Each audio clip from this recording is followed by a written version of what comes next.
L'aquarium prend en pitié les autres eaux. Le ruisseau se déchire en courant la vallée. Au râpé aux cailloux est sans cesse en aller, comme en fuite, portant les glaives des roseaux, ces glaives de douleur du cœur de l'eau docile. Le fleuve aussi s'exalte et se fatigue en vain, à s'élargir, déjà plus humain que divin.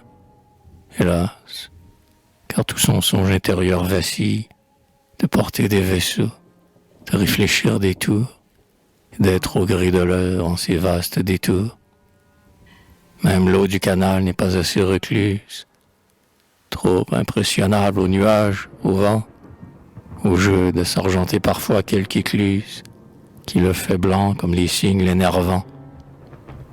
L'eau du jet d'eau surtout est trop impatiente de se grandir, de se lever comme un cimier, comme un beau vol de colombe qui s'oriente, que la lune attire en son clair colombier. C'est l'heure du ciel lointain de la lune, car le jet d'eau retombe en plumes une à une. C'est chaque fois dans la vasque comme une mort, comme un deuil blanc qui s'émiette et qui surnage.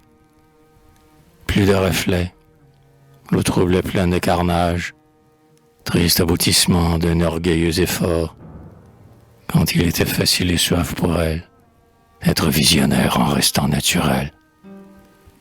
La mer aussi, qui voulut trop, souffre. Elle geint de ces brisés au ras qui guident les promontoires, flot à Pâques, aigri comme un jour de Toussaint, flux incessant et qu'on dirait expiatoire, sans cesse labouré par le vent et l'éclair, sans cesse fatigué par les vaisseaux véloces.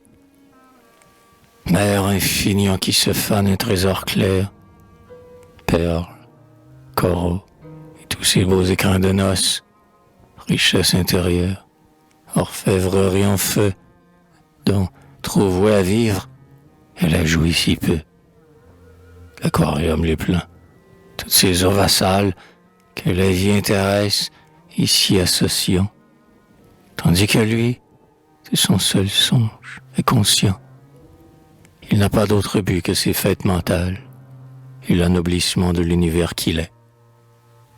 Haut de l'aquarium dont la pâleur miroite, c'est comme si du clair de lune se gelait, car dans le verre elle s'éclose et se tient coite, moins en souci des vains reflets du réel que d'être ainsi quelque mystère qui scintille et de réaliser ce qu'elle a d'éternel avec l'orgueil un peu triste d'être inutile.